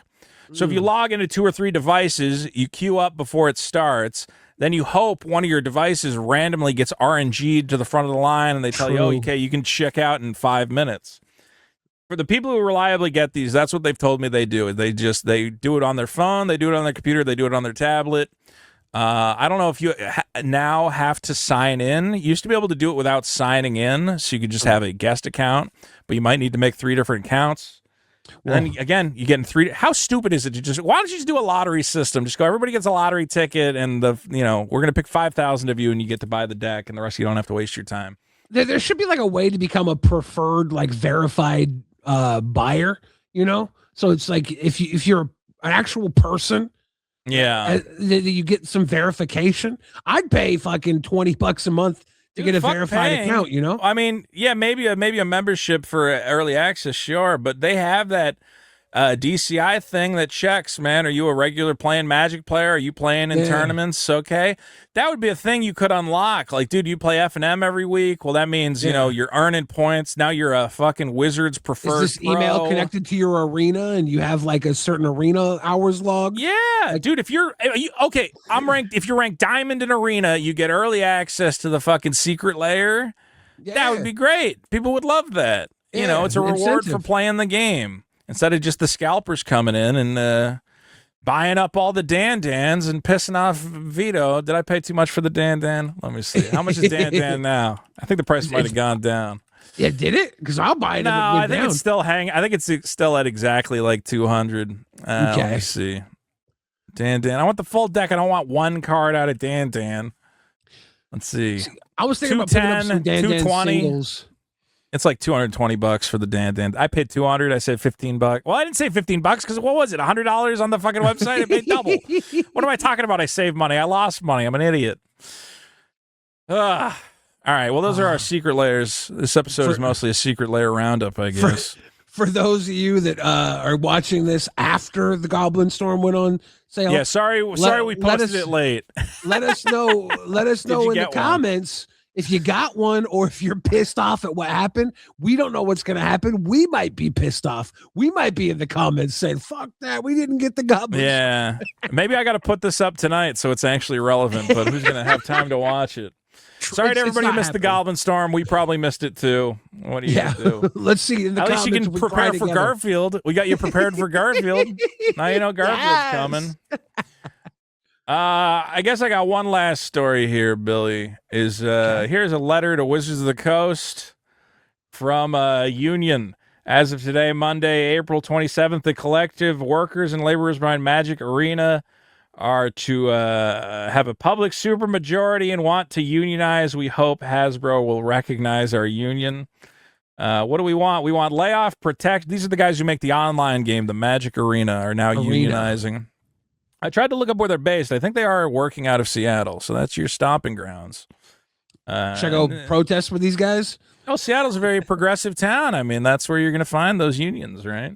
Yeah, I think we tried to unionize Card Kingdom, didn't we? Did that work out? I think that did happen. Let me see. Did Card Kingdom unionize?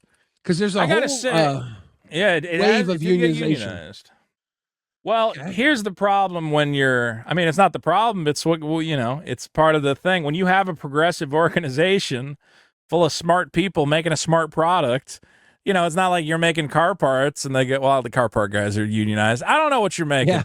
But the point is, you want to employ dummies if you're a big corporation. They go, I don't know what a union is.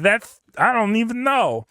But then at Wizards, you hire a bunch of commies and progressives and they go, hey, what if we unionize? And you go, fuck, we got a bunch of smart guys working for us. Yeah. I mean, we can't really hire dumb guys to make magic because they're going to fuck it up. So, how long until Magic is as easy to make as a Taco Bell? Like, because the way we're going with the slop, is it going to become Taco Bell? Is it going to become? I think we're getting there. Well, it's funny we bring up, man. I keep talking shit about mood swings because I'm so glad everybody had the same opinion to mood swings I had, which is that's cute, Mark. It's cute. But what was actually interesting was, unfortunately for Mark, who was promoting mood swings, all the comments on the video is, great game. Please recognize the union. I'll consider buying the game if you recognize the union. He launched it basically the same day they announced the union. Learn how to play a union. Recognize your workers' right to unionize. Mark Rosewater's been working on this game for 15 years for some fucking reason. And it's completely got overwhelmed. I thought it was 28 years. I thought he said he started playing in 1998. He started making it in 1998. The fact that it took him 20 years to make that game, which did not look that good to begin with, is kind of embarrassing. The story behind it is that he never planned on releasing it, but the Secret Lair team came to him and was like, can we just make Mood Swings a Secret Lair release? Yeah. We'll put some magic art on it. And you know what I didn't understand about Mood Swings? You don't get all the cards. You get like a random assortment of the Mood Swings cards in the box. Yeah. And it's...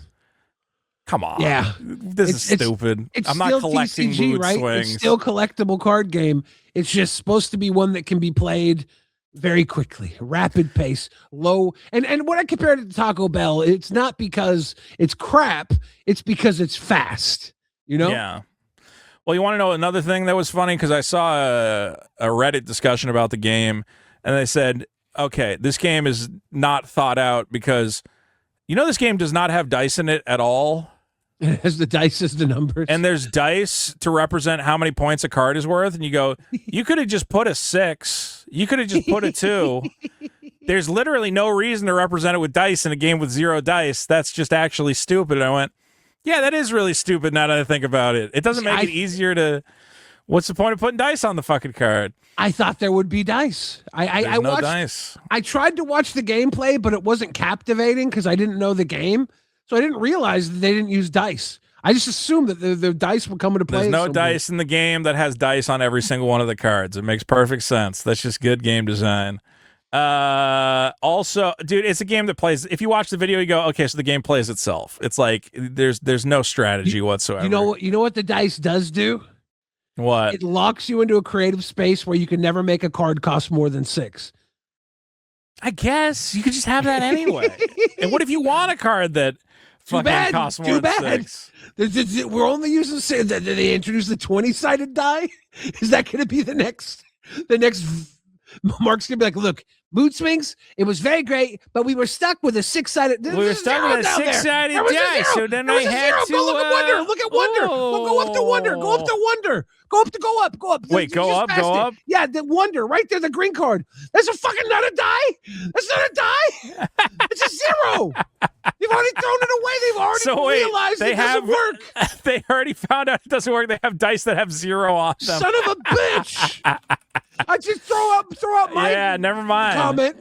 Shoot me in the fucking head. Yeah, it almost made sense when you said, well, every card's always worth between 1 and 6, except for the zeros. And then you go, well, maybe then you shouldn't have done dice. Maybe now you should have tossed that out.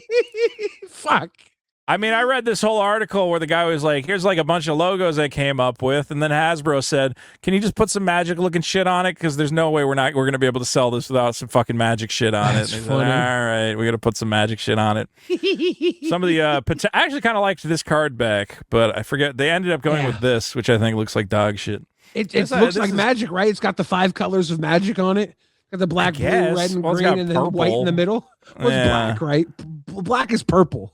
This is nice and clean. This is a mess. Yeah. Honestly, it's so funny to see this design document where I go, oh, all the other decisions you were making, I thought were well. This one, look, they even had the dice on the one of the card backs, and you go, dude, there's no dice in the game. This one's all dice on the back. Why are they so obsessed with fucking dice? The game doesn't have dice, my dude. Did the game originally have dice in it? It's so weird. The game, even all the mock-ups for the cards had fucking dice. When I was watching the gameplay, I didn't really get that deep into it, but it felt like whoever went first had the advantage to win. And I don't know if that's true or not, because I didn't get that deep into the game. Dude, it felt like a very limited, silly, like, it's not like a real game. And it looks like it just does not. Anyway, Mark Rosewater's mood swings. I got a copy coming. I'm getting a free copy because this fucking panel got canceled at MagicCon. Maybe we can play. I'll send you half the deck. We can play mood swings on a webcam or some shit. Anyway, what is the union seeking? Layoff protections. Employees currently live in fear of losing their jobs with no warnings. Okay, that seems reasonable. Remote work protection, and I think this is probably the big one. Leadership is instituting a mandatory RTO. What is that? Return to office. I don't know why you would not put return to office for those of us who don't know what RTO is. Forcing remote employees across the U.S. to work from a physical office or be forced to resign. I think that's ultimately why they're unionizing. They go, we don't want to work in an office. We just want to sit at home and scratch our balls. I get it. You think RTO is a way for them to hide the fact from people that have to go to the office every day? So they support them without saying, wait a second, we have to go to the office every day. Why don't you? I think it's just, I mean, I don't know. It's like a big argument with these companies where they go, dude, if you guys aren't in the office, you're just fucking around and looking at pornography. And I go, I mean, that's what I would do if I wasn't working in an office. Yeah, that's what I do now. So I would do that in the office. I would literally do that in the office. I would have it on my phone or a tablet, and I would do it. I would. I'm not gonna lie. When I worked in an office, like midway through the day, I'd be like, I'm gonna go to the bathroom for a minute. I'm like, I'm not gonna go and go 8 hours without a little bit of pornography. Come on. Yeah. Gotta do some porn, or at least looking up like magic cards, like scouring the Reddit for new magic drops. Dude, when I was working at my office, I was playing Magic Online every day, and I eventually ended up so behind on my work that I just went, there's no possible way I can catch up, so I'm just gonna quit. And then I was just like 3 months behind, and I'm like, at this point, it's too embarrassing to try and right the ship, so I'm just gonna go do something else. Yeah. Generative AI protections. Billy, you know this about me. I accept AI. I think you got to accept AI at this point. I do think that the industry professionals on a lot of levels are all using AI. It's the middle ground artists that are hesitant because they're worried where they're going to live in a world where AI is taken over by the upper management. And if upper management could type a couple of words in and get what they want out of these artists, as a user, you kind of want to demand the organic art at some point. You don't want to lose that, right? You don't want to lose what these people are doing. You value Wizards has already gotten away from that. That's the crazy thing is like, it would be one thing if I look at Wizards of the Coast art and I go, okay, well, this is all traditional hand-drawn, illustrated fucking, colored pencil artwork or fucking oils on canvas. But no, it's all digital art. Fucking Dan Fraser tried to draw the ring his own style, and they said, make it glow like the sun, and he turned into digital dog shit. So it's not like they're even Have you seen the game Sorcery? Do you know that card game? I'm familiar, but I haven't looked deeply into it. Sorcery is a game that I go, okay, they should have the protections because they are actually only doing like traditional fucking actual fucking art drawn by people. Let me see if I can find here's like some of their cards. Okay. Like, look, this is like something somebody drew with like a pen. You can see the fucking pencil lines and there we go. Like, okay, Sorcery is a game where I go, yeah, this is a game where its visual identity is tied to like actual hand-drawn artwork that a dude sat down and drew. But to me, I look at Wizards and I go, dude, it's all digital dog shit anyway. I don't care if the guy, went to his AI and said, hey, can you render a little bit of flame on the hand or something? Because they're not dude, this art is, honestly, I wish Magic cards still looked like this shit. Like, why is Wizards not hiring these guys? I do think artists are a big part of Magic, though, right? Like going to the venues, getting your cards signed by the artist. So I do think that you want to protect the artists working in Magic, right? Okay, but my thing is when a guy takes the clone stamp in Photoshop because he's drawing a digital painting and he has a little bit of flame on the left and he copies and pastes it over to the right, I go, it's already a little bit artificial. I don't see the difference in using the lasso tool and being like, make this glow more. Or it's going to come down to yes, there is dog shit AI art that is put together by guys and there's too many fingers and it looks like shit. But if it's a masterful guy who can go, okay, give me a base, and then I'm going to alter it, I'm going to move this, and I'm going to cohesively create a singular piece, I still consider that, art on some level, depending on, there needs to be, if you can't draw at all, sure, but if it's a guy who can draw, and then he goes, oh, I don't really like this piece, or I want to add, a tree back, whatever. There's ways AI can be used ethically that people are not considering, and I think a lot of these guys are having a knee-jerk reaction to the AI. Yeah.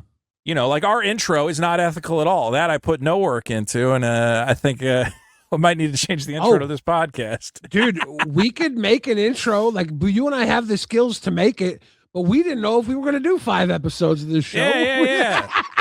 Dude, I said, I just want something, so I just threw it together. Hey, maybe at some point we will hand animate some weird fucking thing. That'd be cool. We might have to, at some point we're gonna the last episode did pretty well. It got picked up in the algorithm a little bit. We need a sponsor. We're gonna talk. We're looking into that. We're gonna work our way up, and then we're doing it. We're doing it reasonably. Use AI when we're nothing, and then when we're something, put some sort of effort into it. Well, okay, you make a good point. Is that if you are a big company with a lot of money, you should probably be using less AI. Maybe AI should be the domain of the poors and the. You should use AI, but AI should not take away the jobs and the community that you've built with actual artists. I think using AI for some things, if it makes the workload easier on the people who are doing it, you shouldn't be losing jobs to AI. Right. I mean, at this point, though, it's like inevitable. It's like... No, I don't think losing jobs to AI is inevitable. I think the amount of work that you put out could increase. But you have to hold on to the amount of jobs you have. You have to have these people learn how to use it so they secure their jobs, and you have to continue to have... If you can expand what they do, with what they do, but you can't relieve these people of the jobs they have because they're important. Humanity is important to creativity. I'm sorry, I believe that deeply. Nah. Just let the computer fucking do it. Who cares? I think the computer can do a lot. And like you said, the clone stamp in Adobe, that's more than I would have gone. Having artists that don't make an original painting of their Magic card work, I think is crazy to me, right? But I'm not judging because I'm not the fucking artist. Did you know this? Is that a lot of the Magic artists, they work digitally, but because the Magic art market is so big and people will pay money for the original paintings, after they make the digital version that gets made into a card, they will then paint a version and sell that. And I always thought that was crazy. That they go, hey, we have the the painting, and they go, it's not the one that was used on the card, but it's like kind of the same. He took a canvas out and he recreated it. And I went, oh God, that's so fucking weird. Can you just do 10 of those and sell all 10? Like you only doing a 1 of 1? Like, yeah, I don't know. Yeah, I mean, that's the thing is then you go, well, then you can just paint, 10 Mona Lisas. What makes that one special? It's not the one that's on the card. Who cares? And if Leonardo da Vinci did create 10 Mona Lisas, they would have value, right? All 10 would have value. Hey, if you could own any piece of magic art, what would it be? Probably Bloodlust, Anson Maddox. Bloodlust by Anson Maddox. Let me see this one. Bloodlust, Anson, MTG. What is blood? Oh man, that looks like Electra from Marvel. I was an 11-year-old kid beating off to Bloodlust. When I seen that, I was like, "What the fuck is this?" What if she would rub herself up against my blood that way? I'd be into that. I was like, "What is this?" And then I played it in my. I had a Berserk deck. Berserk's like my favorite card, and I had a Berserk when I was a kid, and I would Bloodlust into Berserk. And I remember I met Anson Maddox one year at an event, some Magic Con, and he had an artist proof version. It was a white border one. I picked it up for like $5. He signed it. It was like, I was like, it means something, I like it. I'm trying to find, is this the painting? If I could Bloodlust on a ball lightning, dude, that was money. 10 damage and a Berserk. Come on. This is my dream magic painting is Sarah Avenger from Time Spiral. Yeah, that's a good one. That's one of the first times they did the tall art, wasn't it? Oh yeah, that was like one of the first extended art cards. Look at it in this. Oh my God.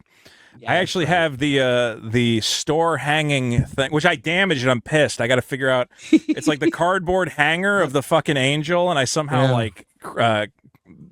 crimped it a little bit. I'm like, God fucking damn it. But is this card not good because we don't go to the fourth turn? Like, this card was good when you I think this card got played when people were cheating it into play using Ether Vial. Yeah.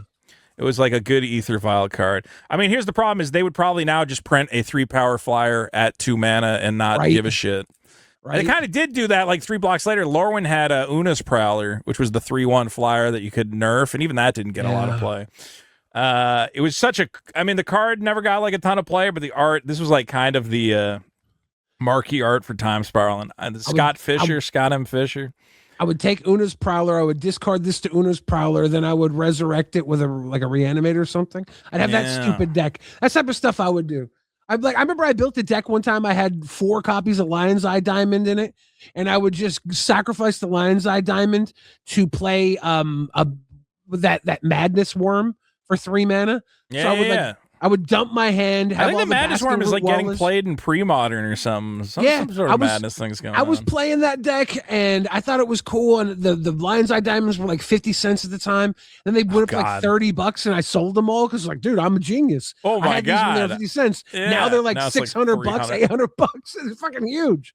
Dude, like, last night I was watching a stream. Somebody bought it. I think it's Tempest, right? Somebody bought a pack of Tempest for like $200. Yeah. And I went, what are you doing buying a pack of Tempest? What are you, crazy? And dude, they pulled a pack fresh Mox Diamond. And I went, never mind, you're a genius.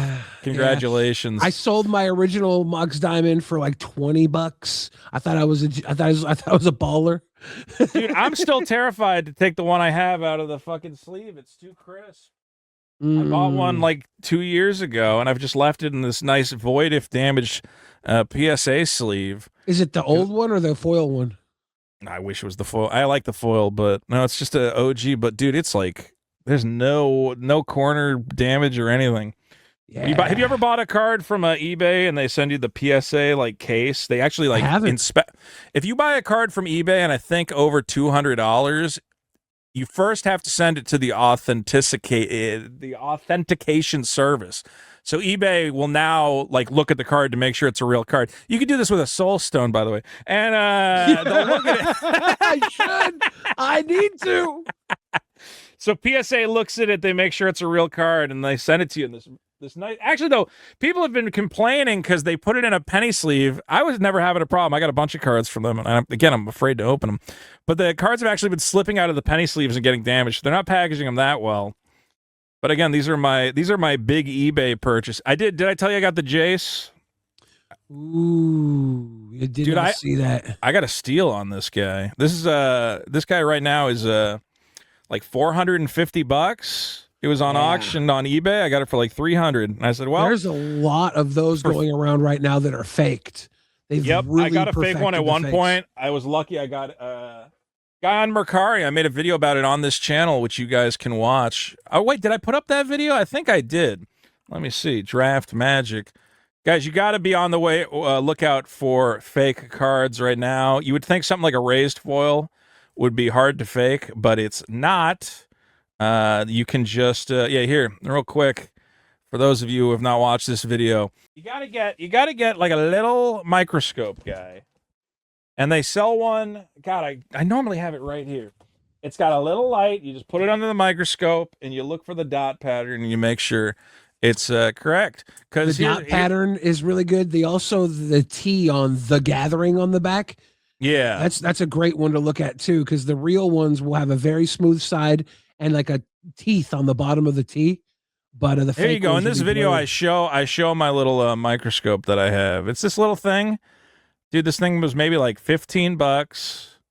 You know, if I buy a big card, yeah. And this is the fake right here, dude. It looks legit at first glance. This was a fake Jace's Jace the Mind Sculptor. And I should have known. I also bought 2 other cards from him, a Land War Elf and a Hunting Ground. They were all fake.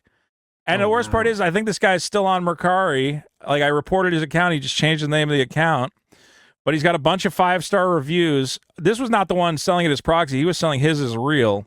So I think he was buying it from the guy who had him listed as proxy.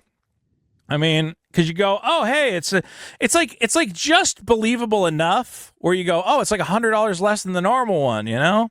Yep. But yeah, it's it sucks. I know. I'm sorry.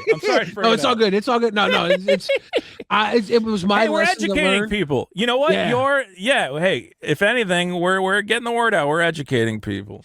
There's the fool me once, shame on you. Fool me twice, shame on me. And I'm taking this as the fool me once. I mean, dude, I'll say this. Here's the thing, man, is one, you could have got taken for way more. Like, you could have got taken for way more. You know, there's guys who lose tens of thousands of dollars to fucking crypto scams or whatever else. So count your blessings on that. Speaking of which, guys, get educated about crypto scams. There's a lot of them. It's hard to stay on top of these scams, but you really gotta go, okay, am I getting a good deal or is something weird going on here? And also, you could have got hit for way more. And the one thing you got to remember is, on a long enough timeline, you're going to get scammed a couple times in life. It's like impossible to avoid. It's going to happen. If you're a risk taker, it happens. And you're in any marketplace, you're going to make bad deals. You're going to get scammed. You're going to get fanooked. So you can't beat yourself up because you go, well, it was going to happen. Thankfully, I didn't get taken for my fucking house. Thankfully, I didn't, I'm not one of these old guys who's feeding thousands of dollars into a Bitcoin ATM because I think I didn't pay my taxes or whatever. And one of the best things you can do, of course, is subscribe to this channel where Vito tells you about I love scam stories, actually. I'm always looking up the scams.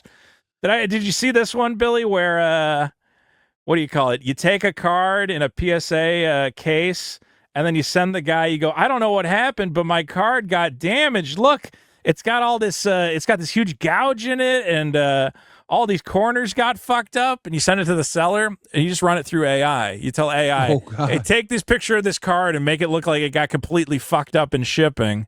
Oh, no. So you got to keep an eye out for that, man. I mean, the good scam, not the good scam, but the scam that's hilarious is you go to your DoorDash account. You don't do DoorDash, though, right? Nah. Here's how you get free. Well, here's how you get free DoorDash food is you order chicken or whatever, you take a picture of it, and then you go to AI and you go, hey, make it look like it's raw in the middle. And then you go to your DoorDash account and you go, dude, you guys sold me raw chicken. This is bullshit. No. And you get like a $25. AI scams, man. AI scams. You gotta be on the lookout. Back in the day, all we right. used to just call the Kentucky Fried Chicken and say, "Man, I came in, I bought a big family meal the other night, and my whole family's got diarrhea," and they give you a free we're meal. dumping. We're dumping. We've been dumping for days. I need my money back. Now you got to get creative. Last thing the union wants, and this is a big one. Our free time is our own. If an employee makes anything creative in their free time, Hasbro can claim ownership. Obviously, look. Here's the thing about unions. It can be completely not related to Magic, and Hasbro can claim ownership over their creation. Welcome to Mood Swings. I think. Well, yeah, I think that is what it probably happened. I don't know. He would probably release it. He probably wants to release it under Magic anyway. But. Yeah. Look, I think here's the thing: is I bet Wizards of the Coast is probably like, yeah, unionize, whatever, and Hasbro's going, fuck you, no, we're not going to recognize the union. We're Hasbro. We make Monopoly, the game about destroying you through capitalism. Okay, there's no part of us that wants you to unionize. We are Mr. Moneybags, and they stole Monopoly from a sad old lady, sad old lady who made the game to call out this very thing it's become.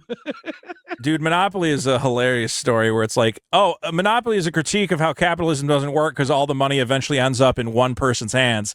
And you go, this is a fun game for children what they like about the game is that they're earning money. And you're like, no, they're learning their long lesson. Being a landlord is not supposed to be exciting and fun. It's a crushing, horrific thing where you literally bankrupt the other players. It's a crushing critique of capitalism where you go, oh, you owe me a little rent? You owe me a little rent. There's a hotel, you owe me a little rent. So I think this union situation is going to be interesting to see how it plays out. It is funny that it is affecting Mark Rosewater's mood swings and everything else. Even under the Secret Lair, all the people that go, hey, you excited for the new Secret Lair? They go, I'm excited for unions, you fucking capitalists. So I will say this, though. The union's not, you gotta cause trouble as a union. They're not causing enough trouble. Our great-grandfathers used to beat the crap out of the police and get the shit kicked out of them by the police to get unions, and we let it all slip away. Well, here's why I think the union, I don't think they're going to get it done, is the union announced they were unionizing right before MagicCon. And I said, smart. So you guys are going to be at MagicCon holding signs and getting the word out and picketing. And, you see these guys on the street in California, farm workers, whatever else. This business won't let us unionize, whatever else. I went to MagicCon. There's no protesters. There's no union representatives. I went, oh. Yeah. Because this is your big shot. This is your chance that there's a big public event from the company. This is how you get the word out. I'm worried it's a bunch of lazy Seattleites. Sorry to insult you, Billy, but just sitting around going, well, we're going to have a union, and it's going to be a really nice thing. And no, man, you got to pound the pavement. You got to cause some trouble. If you don't, they're just going to ignore you. They just announced it, and you don't pound the pavement at the beginning, right? You got to give time for negotiations. So announce it the month before MagicCon, and then if they don't respond by MagicCon, that's your fucking bargaining chip. When they go, hey, come to the table or we're going to disrupt MagicCon. When they announce it right before MagicCon, that gets the biggest boost to the announcement, right? Because everybody's talking about Magic. Yeah. So I get it. But they do have to have an honest process and see what happens. Here's a couple, yeah. Well, here's a couple extra details. We'll see. Employees and developers say they were hired with promises of remote flexibility, bought homes, and built lives around those assurances, now being told they need to relocate to Washington or lose their jobs. So if Hasbro told them, yeah, hey, you guys can work remote, you can buy a house anywhere, we don't care, and then went back on it, okay, I understand. This is 97 employees who work on Arena, which is a decent chunk of people. And I guess if they're scattered all around the country, I guess it might be hard to organize and unionize and all show up in one place. It would have been easier in Las Vegas. They didn't know where to go. That's very true. There were layoffs. Everybody couldn't understand why Arena was hit by those layoffs, but Evermetric were succeeding. I mean, it does seem like Arena prints money. I don't know why you would need to lay anybody off. Yeah. And you're right. There should be job protections from AI. I mean, I think we need to start talking about like pensions. If you lose your job to AI, the company should be forced to say, yeah, we gave his job to a computer.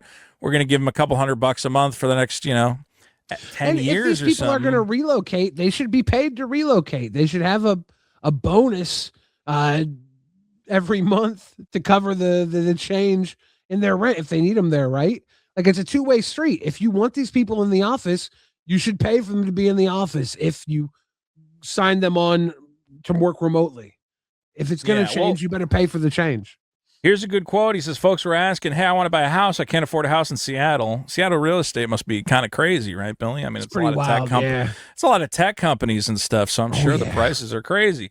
Everybody's, we got Facebook here. We got, because even the companies that aren't from here, they put campuses here to steal from the people who are here, to be near Microsoft, to be near Amazon. So Facebook will put a campus here to get people who are already here working for them from these other companies, you know? Interesting. It's a huge competition. So they said, I'd like to move further away. I can't afford a house in Seattle. Is that okay? They were told yes. Then they went and bought a house, and then now they're telling them, nope, you got to move to Washington. We need you in the office. More than half the arena workforce now lives outside Washington or beyond what would be considered a reasonable commuting distance. Arena has around 200 employees total, with 100 of them considered union eligible. Look, it's an interesting story, and if you support unions, I mean, you know, Wizards are going to tell us, hey, you got to get excited for Garfield, you got to get excited for Goblins, but you do have to keep pressing these companies if you want to see movement on this. You could go, well, what's going on with that union? You guys doing anything in the union? When's the union happening? We can't give you a union, but we can give you a Secret Lair drop, all right? We can give you 3 Garfield Secret Lair drops. We'll give you 3 Magic Arena worker drops. You can brand your arena and all the bonuses. The same bonuses we give Garfield will go to you. Do a charity Secret Lair, and all the money goes to arena developers to help them buy a house in Seattle. I mean, that's the worst thing. Hold on. If they only got like 100 employees, you know, couldn't you give them some moving assistance, some living assistance? Be like, okay, we'll give you an extra, you know, $30K towards a house. I mean, you're churning out free money with the stuff you're making right now. A lot of companies do that to keep their people working, to keep them moving, to get them. I think the problem is Magic Arena, if it's anything like Magic Online, the people who work here because they're passionate about Magic and not because it's a premier developer job. I think most of these people take this job out of the love of the game because other games pay more. Yeah. That's what I've heard from everybody who works here. I mean, any tech job, working at Facebook, I'm sure you're making 10 times what the guy at Magic Arena makes, but you got to look at Hasbro. Let's be clear. Hasbro stock is like through the fucking roof on the back of Magic. I own a bunch of Hasbro stock, and it pays fucking dividends, man. So, I mean, look, 1 year, it's up 40%, the stock. I don't understand why you couldn't be paying your workers. Give them some stock. We'll see. Hey, you know, there are incentives. If you don't want them to unionize, you could have been taking better care of them. The reason they're unionizing is you didn't take care of them. It's your fault. If you didn't want a union, you should have just been like, hey, we're making a bunch of money. We're not going to yank you around. You can live wherever you want. But you yanked them around, and this is what you ended up with. All right, guys. Bottom line is Goblins, Garfield, and give me a union, the 3 Gs of life. Billy, where do we find you? Billy the Fridge on Twitter, YouTube, Instagram. Hit me up. Hit up Billy. Guys, you can find me at youtube.com/Vito. Don't forget to check out whatnot.com/invite/Vito. Get $15 off. It's not even $15 off. You just get $15 in store credit to spend on Magic cards, Pokemon cards, whatever you want. It's a really good deal. I don't know. I don't know if are they still doing it? I was like, wait, you guys are just stopping me from making 15 fucking Chinese bot accounts and getting 150 free dollars, whatever it is. Again, whatnot.com/invite/ Yeah, no, there's none of that. I don't do any of that. This has been the Rhystic Study Hall. Love yourself. Buy some Spider-Man cards. And as always, keep playing Magic.